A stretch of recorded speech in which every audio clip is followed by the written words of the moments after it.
Hi everybody, this is Josh, and I'm inside of a 2,500 square foot house with a 1,300 square foot garage.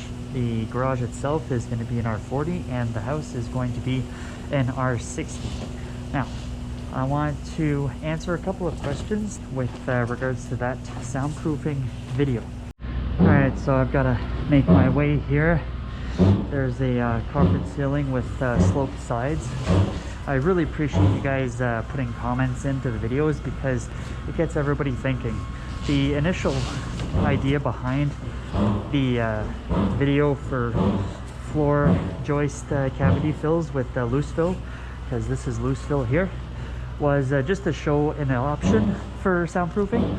It obviously there's many options, and I've done a little bit of reading on soundproofing, and so one of the comments that came in was to use half pound from Sinnisj, and half pound is of course a lot more dense of a material than this loose fill blown insulation. Plus, the property of half pound is still that it's not a rigid material, because when I was reading on some of the information of soundproofing materials, we're going to focus on fibrous materials such as this, which is mainly composed of air, but is also not rigid, not flexible enough. So let's give an example of 2 pound. 2 pound is a pretty rigid material, and from my understanding of the half pound versus the 2 pound composition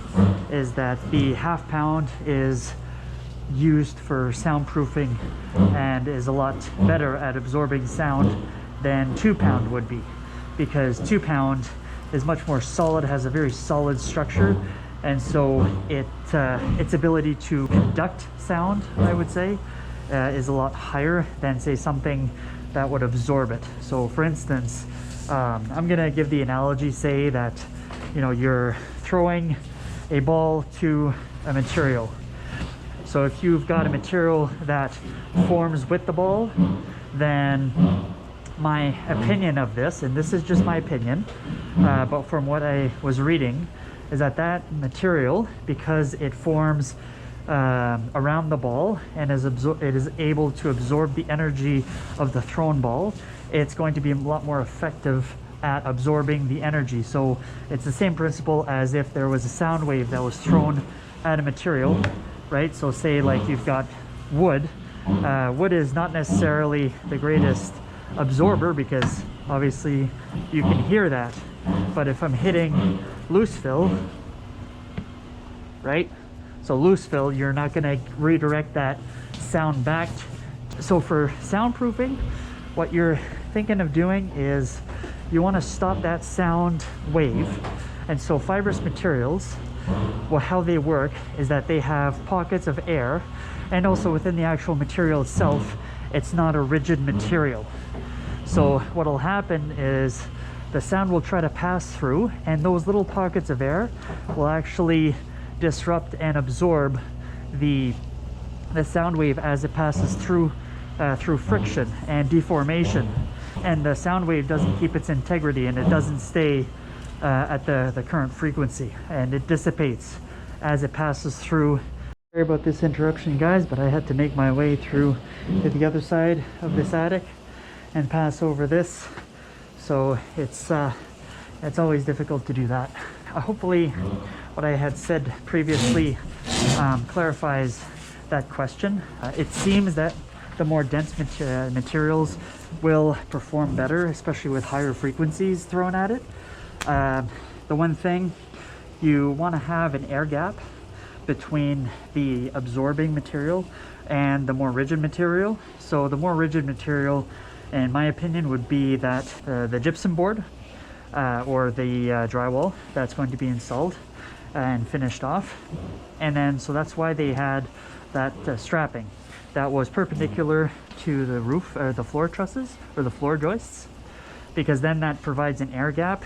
And then right after that is this absorbing material, which I had installed in between the floor joists. So ideally, the density of this material should not exceed from what I read, over 100 kilograms per cubic meter. From what the material that I had installed, it was closer to a density of 15 to 20 kilograms per square meter. One example that I could give too for rigid versus non-rigid, say that that science experiment where you've got two styrofoam cups and you're telling your 5-year-old to take the one styrofoam cup, and then you put a string and attach a string.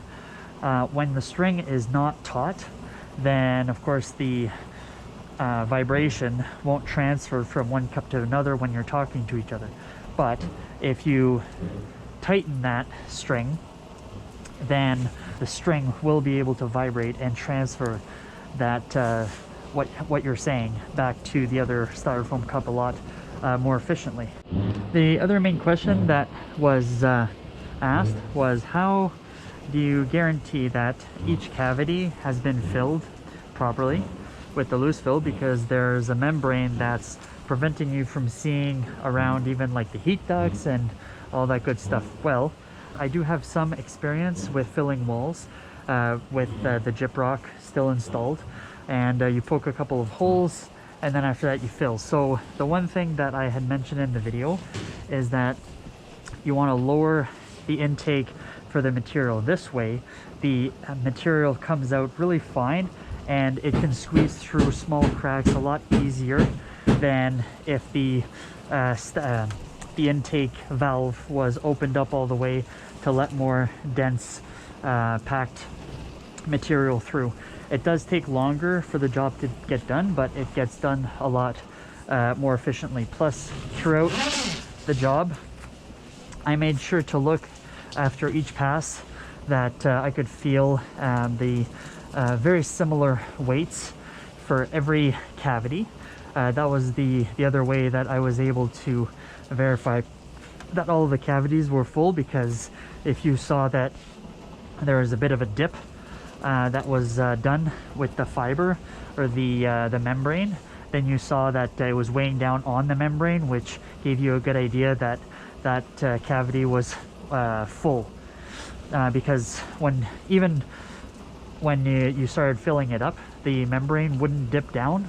The visual inspection was another thing that I did, and so every corner, every little cranny that I had to cover, I made sure that I saw pink insulation that flew through. In part of the video you see that it starts filling up. You can visually see it. So that was another indicator that the job was done correctly. So like I said, there's nothing that's absolutely perfect. You can't throw a grenade in there and it has, it expands perfectly and fills every single cavity. So I'm going back to the half-pound material. So that expands quite a bit, and so say that you didn't have that membrane, right? You could do it with half-pound and you could fill those cavities and shoot right around all the ducts, and so it would expand. I can't exactly remember the ratio, but it's quite a bit. That's why that product is used to fill cavities, because it does a great job with that, as well as obviously with like we said, with the soundproofing. The one thing that you have to keep in mind though is that, of course, half-pound is a much more expensive product, and it will cost more and will be more labor intensive to install. So your price tag for half-pound versus doing the loose fill or blown insulation is definitely going to be quite significant. The other thing too is, if you want to do this do-it-yourself project, well, installing half-pound, you definitely, I would suggest that you are certified to install it. The products are available, but from what I've seen, those froth packs, they mostly produce I think it's something close to like a 1.5 pound, and so it is pretty rigid. I'm not sure how it performs as a sound absorber compared to half-pound. Half-pound really, most most likely you need to hire a company to get that installed, because the chemical comes in drums that need to be mixed every single time or throughout the installation. So that's definitely something to keep in mind. But again, obviously with the price, you know, you're looking at comparing, say, you know, your grade A product versus your grade C product or so. But with loan installation, you can buy the product, rent the machine, and do the stuff yourself, install the membrane, you know, and even staple it together.